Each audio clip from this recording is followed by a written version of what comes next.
2வது விஷயம் என்ன பண்ணுறான்னா, இவனோட கிரிமினல் சொன்னேன்ல, கிரிமினல் அரசியல்வாதி இவன் மிக ஆபத்தானவன் அப்படின்றத எதை வச்சு நீங்கள் சொல்லணும் அப்படின்னு பார்த்தீங்கன்னா, அதாவது இவன் என்ன ஃபோக்கஸ் பண்ண வரான்னா, இதை தான் நான் போட்டிருக்கேன் என்னோடய சேனலில். நம்ம தான் ஃபஸ்ட்டு இந்த ஆங்கிளில் நம்ம பிரேக் பண்ணிடுவோம். என்ன அப்படின்னு பார்த்தீங்கன்னா, தற்குறிகள் ஒரு 3-4 பேஜ். என் புருஷனை விட எனக்கு விஜய் தான் பிடிக்கும், ரைட்டு, ஓகே. இன்னொன்று வந்து 4 புருஷன் வச்சுருக்கான், 4 பொண்டாட்டி வச்சுருக்கான்னு ஒன்று பேசுச்சு. இன்னொருத்தி வந்து என்ன பண்ணுறான்னா, நான் தங்கச்சியாகவும் இருப்பேன், பொண்டாட்டியாகவும் இருப்பேன்றான்.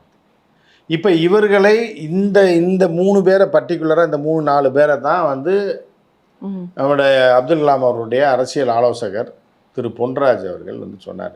எந்த பெண்களை தமிழ்நாட்டு பெண்களை சொல்கிறவருக்கு நான் லூஸாக பிடிச்சிருக்கேன், இவன் மாதிரி தற்குறி கூட்டத்தில் சேர்ந்தவரா, இல்லை இவன் கூட இருக்க மாதிரி பதவி பைத்தியம் பிடிச்சி பண பைத்தியம் பிடிச்சவன் மாதிரி உள்ள ஒரு முட்டாளா பொன்ராஜ்? அரசியல் அறிவியல் ஆலோசகராக இந்த தேசமே மதிக்கக்கூடிய இந்த எந்த மத இன மொழி பாகுபாடற்று நேசிக்கக்கூடிய ஒரு மாமனிதர் அப்துல் கலாம், அவரால் தேர்ந்தெடுக்கப்பட்டு அவர் கூட இருந்தவர். இவன் என்ன கம்ப்ளைண்ட்டில் கொடுக்குறான்னா, ஒரு நபர்னு கொடுக்குறான். அப்போ உனக்கு பொன்ராஜ் யாருன்னு உனக்கு தெரில. அப்போ இல்லைன்னா தெரிஞ்சு வேணும்னே உதாசீனப்பட அந்த நபர் அந்த தாலியா அப்படின்ற மாதிரி சொன்னேன்னா, அப்போ நீ என்ன பெரிய பிடுங்கியா? நீ நம்ம அவன் பேசுகிற காரணம் அதுதான்.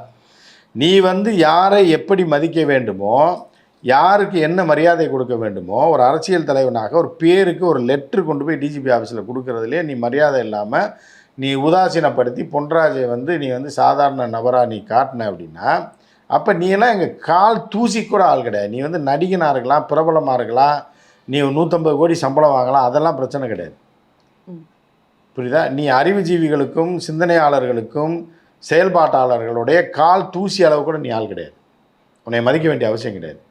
நீ என்ன பண்ணுற, நீ வந்து ஒரு பெண்களுக்கு ஏற்பட்ட ஒரு அவதூறுகள், இல்லை ஒரு பெண்களுக்கு ஏற்பட்ட மிகப்பெரிய மோசமான செயல்கள், அதாவது ஒரு இப்போ பெண்களுடைய கல்வியில் பின்னடைவு, இப்போ ஒரு ஒரு ஒரு பரீட்சை எழுதுகிறாங்க, அவங்களால முடியல.